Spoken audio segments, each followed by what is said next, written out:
In an interview shared on Instagram, a former Malaysian who now works in Singapore discussed her career and life in the city-state. The interview, posted on influencer Karen Lee's Instagram account, featured a conversation between Lee and Joan, who identified herself as an auditor at a Big Four firm.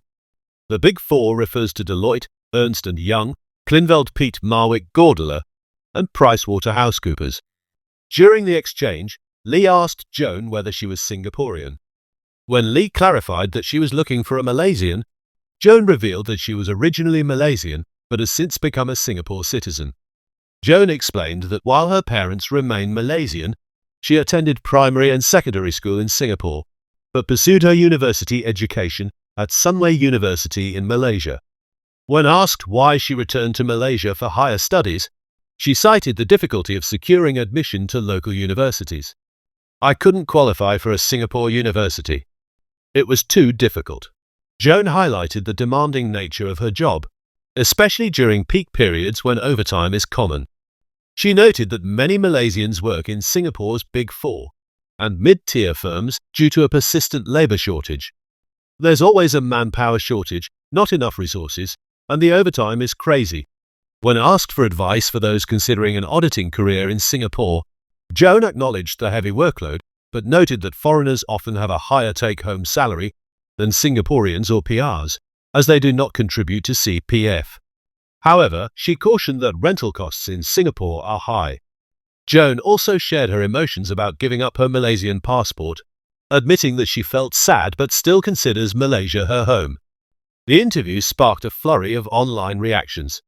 Some users commented that the discussion reflected harsh realities about Singapore's education system and job market.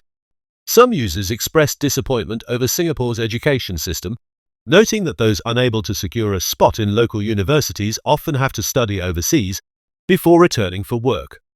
They highlighted the financial burden faced by many Singaporeans who cannot enter NUS or NTU and must pay hefty fees for an overseas degree. Others questioned Joan's decision to take up Singaporean citizenship while still considering Malaysia her home, wondering why she went through the process if her ties to Malaysia remained strong. Concerns were also raised about how the government treats locals compared to foreigners, with some arguing that Singaporeans should be prioritized over foreign workers rather than the other way around. However, Karen Lee defended Joan, emphasizing that it is natural to feel connected to one's birthplace. She pointed out that if most of Joan's family remained in Malaysia, it was understandable for her to still feel attached to the country, even if she considered Singapore her home. A user highlighted the contrast between work-life balance and housing options in Singapore and Malaysia, noting that many prefer to earn a living in Singapore while residing in Malaysia. Earn money in Singapore, live in Malaysia. To be honest, Singapore doesn't offer much personal freedom, while Malaysia still has plenty of room for growth and development. Another Singaporean user echoed this sentiment, sharing plans to purchase a house in Johor Bahru and settle there, while renting out their HDB flat in Singapore for passive income.